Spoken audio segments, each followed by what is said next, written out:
I want to invite our speakers up here. Jenny Abramson with Rethink Impact, Michelle Scarborough, Strategic Investments in Women in Technology Venture Fund and Business Development at the Bank of Canada, Dina Kans, the doctoral fellow at the Columbia Business School, and Emily Merritt, a fellowship at the Family. This will be chaired by Catherine Barba of the New York, she's an angel investor with the Win Forum in New York. Thank you to all of you. Come on up. Thank you. Thank you very much. Thank you. Okay, this is the color block panel. Yeah, with the energy of entrepreneurs. Okay, everyone is seated. So, hi everyone. We're now going to talk about how can we close the venture gap. And I have first of all to pay tribute to Dana, because when we were preparing this session, originally the title was How Can Women Entrepreneurs Close This Gap? And then Dana went like, we are all involved in this. Everyone in the room will be involved in this, and there are not only women entrepreneurs, but also men, investors, government representatives. So I think it was a very good suggestion, and we changed the wording. So thank you. So, no, we did not, apparently. So it was. So just close your eyes and imagine it's how can we close the venture capital gap. So I'm going to first very quickly introduce myself. I'm Catherine Barba. I'm an entrepreneur, tech entrepreneur, business investor. I invest in retail tech companies and companies with impact. Sustainability is one of my favorite keywords those days. And I'm board member too in France. And I very much advocate for women and diversity and inclusion with the Win Forum New York. Now your turn, ladies. Can you please quickly introduce yourselves? I'm Jenny Abramson. I was a tech CEO turned venture capitalist. I run Rethink Impact, which is an institutional scale venture capital fund investing in female-led companies and, more importantly, gender-diverse leadership teams. And we typically do A and B rounds, and usually we invest in big tech companies solving major problems in the world because we think that's good business. And my more nerdy background is that I was a Stanford, Harvard Business School, Fulbright person doing human genomics. So that's the nerdy side, but mostly what I do is just find great women to invest in. Good. Thank you. Cool. Michelle? Hi, I'm Michelle Scarborough. I'm the managing director of the Women in Technology Fund and Strategic Investments Fund at BDC, the Business Development Bank of Canada. I've been at the bank now for 2 years and was brought on to the bank to really build the Women in Technology Fund into a global leader. So we have a $200 million fund dedicated to investing in women-led technology businesses that are growing venture businesses domiciled in Canada and exporting to the world. So we're right now the largest fund of its kind globally and looking to make a huge impact. By background, I was an oil and gas operator and built a number of exploration companies in my early days, and then decided that wasn't fun enough, so I switched into investment banking and grew my career as both a venture capital investor, post-investment banking, and an LP in a number of funds. So now the Women in Technology Fund kind of brings all of that together, along with my passion of investing in women to both grow them as tech investors and as tech entrepreneurs. Thank you, Michelle. Dana? Thanks for having me. So I'm a doctoral fellow at Columbia Business School, where I research sources of inequality in entrepreneurship, including those related to gender. I'm about to, knock on wood, finish my PhD this coming month. Wow! Round of applause for Dana. Just accepted an assistant professorship in organizational behavior at London Business School, so I'm really excited to continue my research in this area there. Hi everyone, my name is Emily. I'm a former entrepreneur and now I work at the Family. I think most of you probably don't know the Family. It's essentially a family for entrepreneurs, so it's not an accelerator, it's not an incubator. What we do is that we bet on entrepreneurs over the long run. So where VCs will bet on companies, we bet on people. We now have entrepreneurs that are in their 7th venture and still fighting. I take care of selecting the companies, supporting them, and helping them raise funds. and I joined about a year and a half ago, and we're European-based. What we do is that we give them access to education, a community, and capital. A year and a half ago, I joined and very quickly realized there's a huge women's problem. So I've been, over the last months, spending a lot of time on this and created a community of female entrepreneurs based in Paris. And now it's grown to about 100 female entrepreneurs, and we're really together trying to figure out how to answer this question. Good thing. All right, so before we start a fascinating conversation, I wanted you, Dana, to share with the audience like some figures, highlights that you've worked on recently. Yeah, so PitchBook and the National Venture Capital Association are really the foundation for a lot of the research that we rely on the industry stats. And so they just came out with the stats for this past year, which showed that $130.9 billion of venture funding was put to work in the US, which was a massive increase over the year before, a 55% increase to be exact over 2017, which hit $84.2 billion in venture funding in the US. And when you look at the breakdown of that, just shy of $131 billion that went out to startups in 2018, 87% of that funding went out to male-only led teams. When we look at the rest of the percentage, so that 13%, 11% of that 13% went to mixed gender teams, and then only 2% went to female-only teams. And what's even more surprising than just that very small percentage that we see that went to only female teams and also the mixed gender teams was the fact that that was actually a downgrade from the prior year. So it was a slight widening of the gap rather than a tightening of the gap that we wanted to see. And when we look at that as a percentage of the amount of deals that women were involved in, those numbers also went down as a percentage of total deal flow. So both as a percentage of venture capital as well as the number of deals slightly down year over year.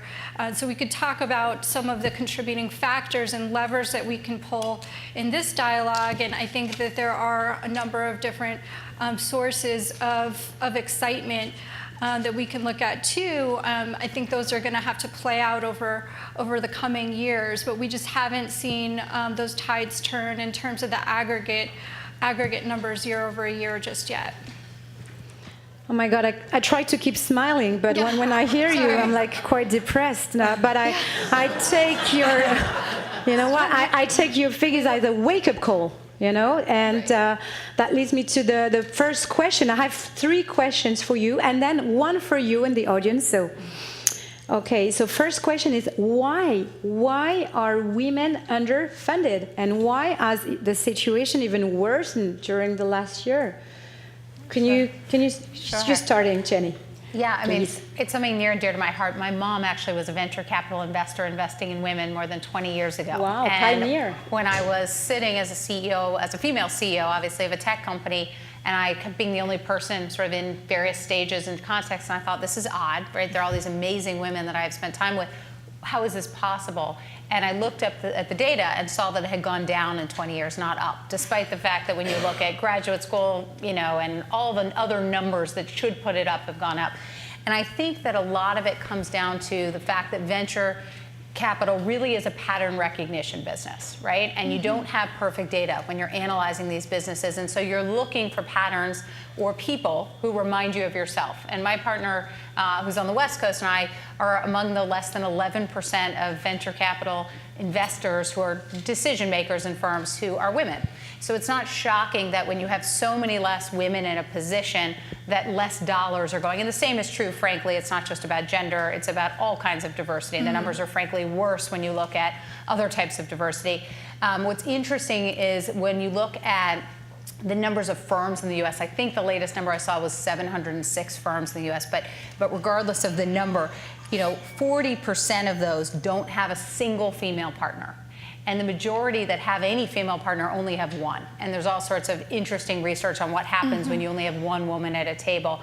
And the firms that do have women often have a lot less capital in them. So less than 4% of all AUM, all assets under management, tends to, in the US in particular, which is where we invest, tends to be controlled by women. So I think you have a number of factors contributing. Now we'll talk later, there's some good news, but I'd say that's sort of the answer to why. A pattern recognition business. Very interesting point. I'll Thank jump you. in there too. Yes, please. I think, you know, the US is a little bit of a different situation to Canada. Canada is a very, very small town by comparison to the US in terms of the number of venture investors and the number, certainly the number of women that are in the space. And probably the last 15 years of venture, we've seen the ebb and flow even in the US.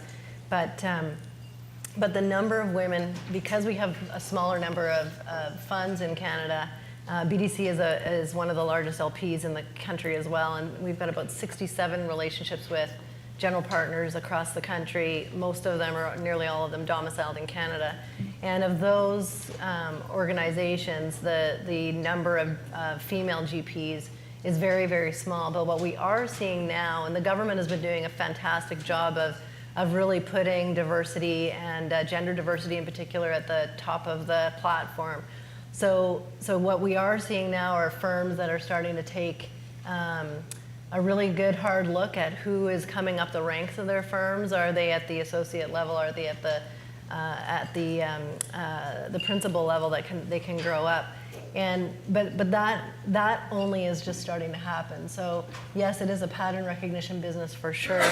But there's also, I think, you know, just an inherent.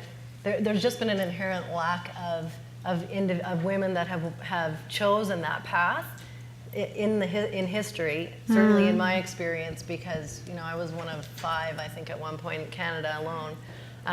So there's now we're starting to see that change. We'll talk about that too. Good. But I think that's a big one. Yes, I agree. Thank you. Yeah, so I think I would add that you know, some of my research speaks to some of the things that Jenny was actually just talking about with regard to representation and some of the downstream impacts or implicit gender bias that my colleagues and I recently uncovered in a paper that we published this past year in the Academy of Management Journal and Harvard Business Review that speaks to the manifestation of this bias among both male and female venture capitalists and super angels manifested in the questions that they pose to male versus female candidates of funding. So I think there are other contributing factors aside from the systemic and the structural challenges that we have to overcome, and there are definitely some amazing initiatives underway to help women in STEM and women in venture funding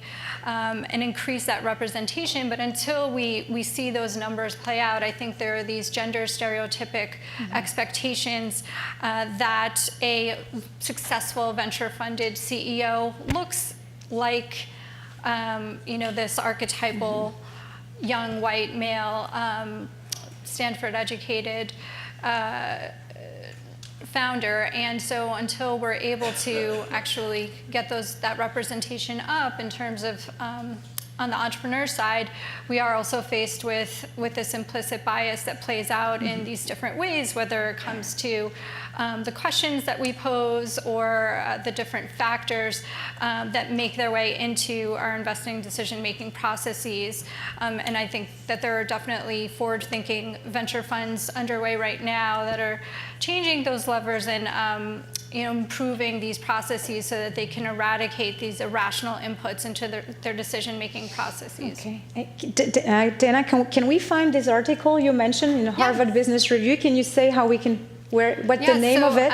So the name of the paper is We Ask Men to Win and Women Not to Lose, Closing the Gender Gap in Startup Funding. That's so the title? Yeah. That's a long one. Very long-winded very long academic title, but We'll share it with you, don't worry. It's 2018 in the Academy of Management Journal, and then there's a Harvard Business Review, very short article on the paper if you don't have 40 plus minutes. Okay, thank you. Thank you very much. Yes. Hey. Yes, shout out from someone who saw my TED Talk. And that's even shorter, so you could just watch that. Okay, we'll share this with you. Emily? Yeah, if I could just jump in. So I agree with everyone said, and I want to add sort of maybe a little bit more of a field perspective. So at the family, we have the unique privilege of being insiders for entrepreneurs and insiders for VCs. So we kind of navigate between both. I go to VC dinners where they say everything they think, and same with entrepreneurs. And that means that you get to really understand the psychology of both parties and figure out where there's a mismatch. And on top of everything that's been said, I think there's a lot of businesses that are run by women that are in typically female industries. And this is something that we've been seeing more and more. One example is tampon companies. This is a topic that is already hard to bring up at home. It's hard to bring up in society in general, and it's very taboo. And although VCs love to look at numbers, the VC industry is a conviction business. And when you look at the way that decisions are made and the way that it starts from the associate and it's brought up to the partner, everybody has to convince each other that this is going to be a game changer for the industry. And if you don't understand the problem and if you haven't lived the problem, you can see that tampons are used for a very long time by a lot of women and they don't stop using them. But when you haven't lived the problem, it's very hard to be the one to advocate for that towards your other male partners. And so I think that women-led businesses in women industries is also one of the reasons that the venture gap is such today. Okay, thank you. That's very interesting. Now, action. I think one thing is to observe a situation, and then what do we do concretely to find solutions? So my next question will be, what do you do, each one of you, to close this gap? So maybe I can start by saying what I personally do. For that, I put all my energy in this. But I do very simple things. I really believe only simple things work. So on the one hand, I organize events with some of you here in this room and with the support of some of you here, thank you, to really give women entrepreneurs and women in general confidence and energy. Those are two superpowers that whatever you do as a woman, but as a man too, you need them. So my Win Forum event basically is meant for that. So I organize events to say to a women entrepreneur, you can do it, you can raise money, you can be the next Google, and it's super important. The second thing is I think that change is something I cause, not observe, so I invest. I try to invest in women-led businesses, and it's not easy. Because as I was telling you, I invest mostly in retail tech businesses, and I receive decks every day. And sometimes a man sends me a deck, and it's a wonderful deck and a wonderful project. And it's like, oh, what am I doing? It's not a woman. Should I invest in it or not? So the only commitment I have, because I try to be, to invest in projects I really believe in, of course, just like you. But the only commitment I have, you're going to tell me it's not a lot, but it's just a beginning. Whenever I receive a deck from a woman and I will not invest in her, I just take the time to call her and to explain why I don't do it. And always try to be very positive, saying, don't give up. Maybe, if you were Facebook, and I would probably have said, no, I don't go into this, if I had received the deck before. So I don't know. I just take the time to say why I don't invest and try to share positive messages. That's what I do to try. That's not a lot, but it's just, again, a beginning. No, who does?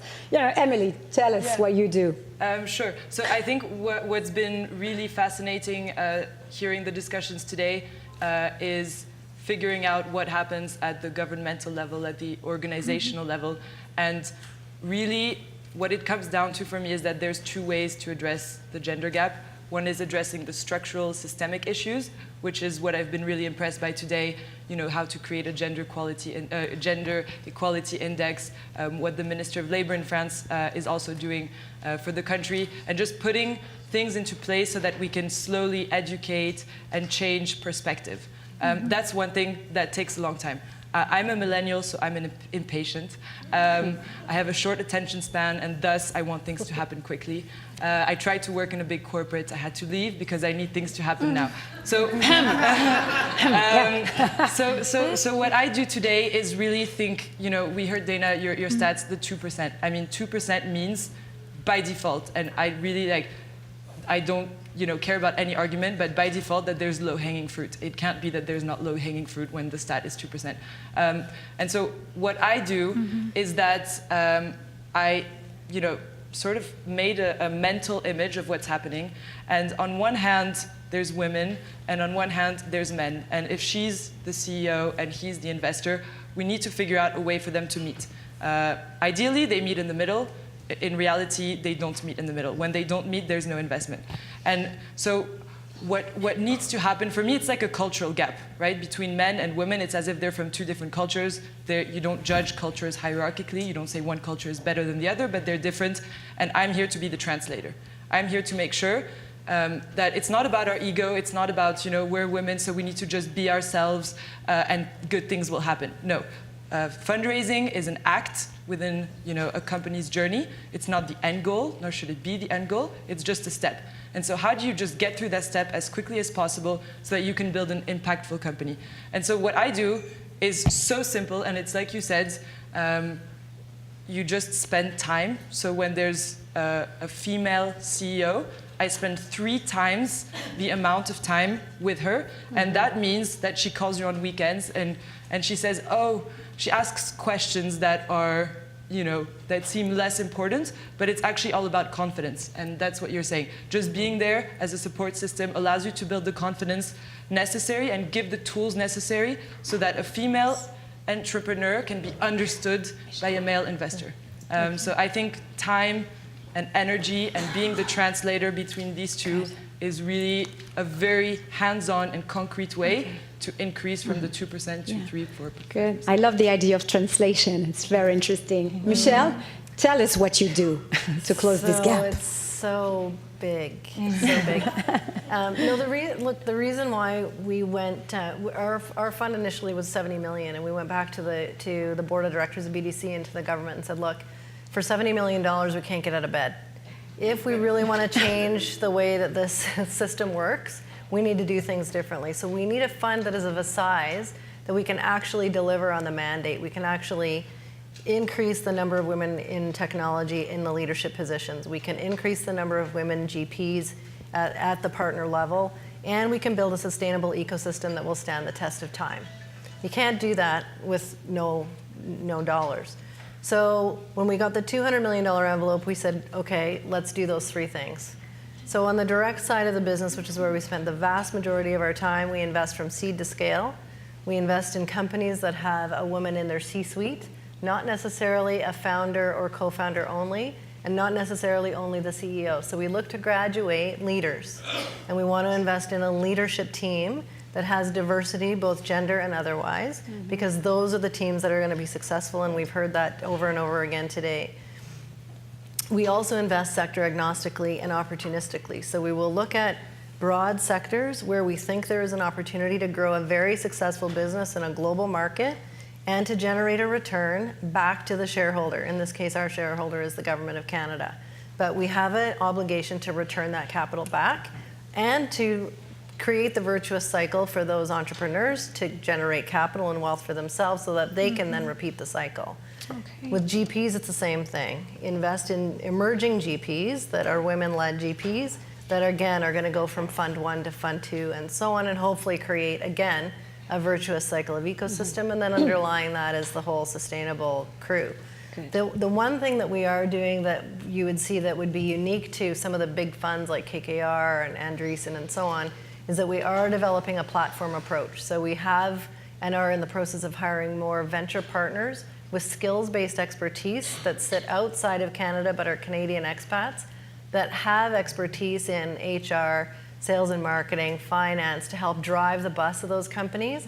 So as we're co-investing alongside other investors globally, we have a bench of folks that those companies and their entrepreneurs can draw on in order to push them forward and into the market. So it's a bit of a different spin, but it seems to be working so far, knock on wood. Thank you. Hey. Yeah, I'll do Yes, three you- quick you things that do we're it doing at Rethink quickly. Impact. One you, Jenny. is filling the capital gap. So we're one of the few funds, or probably the largest fund in the country, that's focusing on U.S.-based businesses run by women in tech, not lipstick, not tampons, nothing against those, but really mostly focused on where we see big tech businesses. And we were fortunate that we had a lot of LPs, institutional and high net worth, who sort of believed in us in the first fund and came in with this notion that actually it's good for returns, not bad. You know what I mean? And so I'd say one is really helping and showing, not just helping the businesses, but showing our investors who are across 32 states, what does this look like, and what can you get out of this as an investor? Because we think that can be catalytic. Two is we have binders full of women. We have so many women because we've been out there and we speak places and we talk at South by Southwest or the United Nations or wonderful places like this. We have thousands of deals that we've looked at by women. And so while we don't invest in all of them by any stretch, we are able to help them in lots of ways, and we're able to show people there's an opportunity. And we believe that by creating the next generation of iconic female billionaires, that will help other investors realize why they should invest in women, because this is a huge opportunity. And the third thing we do is try to build an ecosystem. And so we do office hours in our 3 cities, San Francisco, New York, and DC. Once a month, anyone can access them on our website. So we sort of, for the deals that are too early for us, we'll do that. And then when they're ready for us, whether it's Ellevest by Sally Krawcheck or Guild Education or Evidation or NeuroTrack, these are all deals we're in. When they're ready for us, we already know them and we can lead the deal. Oh, I love it. Now, last question. I would like to leave us on a very positive note. Can each one of you maybe give one sign, one simple sign that we are at a turning point in this gap, in filling this gap? What would you say? Michelle. Sure. I think that the number of to your point, the number of women entrepreneurs that are coming forward, that are looking for capital or support or debt even for that matter, depending on the business, is, I mean, in Canada, at least I can't speak for the US, it's exponentially growing. Okay. We saw 1,300 applications in 10 months for 20, sort of 20 Absolutely. investments. That's an interesting sign. Thank you. Thank you. Dana? I would just say from an academic perspective, we're doing a really great job as researchers documenting the gap, not only the gender gap, but also what sources of inequalities affect those marginalized populations in venture funding that lie at the intersection of gender and race, for instance. And now we're moving into a period where we're actually not only working on descriptive research, but also prescriptive research. So what can we prescribe to practitioners, both investors as well as entrepreneurs, to translate research into actionable insights? So for instance, interventions like the work that my colleagues and I did that can then be translated into training seminars for both angel investors as well as entrepreneurs. So some of this research has actually started to make its way into the hands of those who can really use it. So I find that really heartening. Yes.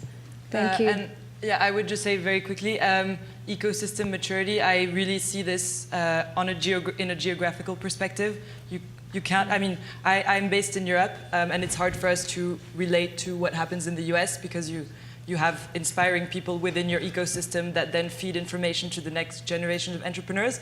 And as at least our European ecosystem is slowly maturing, role models are everything. Role models become mentors, become investors, business angels, and thinking about it in that perspective, we're just getting better. Good. Good news. And The last Jenny? thing I would say is we're seeing a massive transfer of wealth, both to women and to millennials who care about these things. And when you combine that with the social movements, whether it's All Raise that I'm part of or Me Too or anything else, it makes it hard to go backward at this point. And I think the momentum that comes from both capital shifting with social movements to partner and sort of organizations to partner is a very powerful one. Good. Thank you for the positive note. We can applaud you. Thank you. Now don't leave. I have a question for you, for all of you in this room, because you gotta participate via Klaxoon. And I have here, I don't know if we can read the question here, but I have a personal question for each one of you. Here it is. What would you consider doing as a priority to narrow the venture gap? What would you do? What are you doing? Or what will you do? Will you invest in women-led ventures, address the bias in the questioning, have more women in management team, or encourage women mentoring initiatives? And alors, 75% of you think that invest in women-led venture is the solution. Who among you, who invested is an investor? Not specifically in women-led, but just who lose, like me, their money in startups? No. Yeah. So, so I think we should see more and more hands rise. Would you comment this result? Like, address the bias in the questioning. I think who understood the question? No? Maybe maybe I did not. Yeah. So yeah, it's about money. Jenny, do you want to confirm this? We think it's something. Money is good. Money is good. Money is good. I So agree. do you have one or two questions for our great panelists now? Or maybe just have un témoignage. After a while, I can't speak English anymore. You're doing a great job. Yeah. No, they all just want to go invest money. They don't want Yeah, to talk. They want to go. that's great. 75%. Exactly. Okay, so just I would like to thank you again for lifting up women, for encouraging other women to do things. And Yeah, the only thing I would say is if you all are looking for resources in this space, and obviously there's a lot from today, I would just say, you're welcome to reach out to us. We're at Rethink Impact on Twitter. I'm at Abramson Jenny. And, I think all of us are very eager to just help more and more people get what they need to be in the space, whether it's, wherever it fits is less important. So I would just say thank you all for being here. yeah, thank you for your generous contribution. Thank you.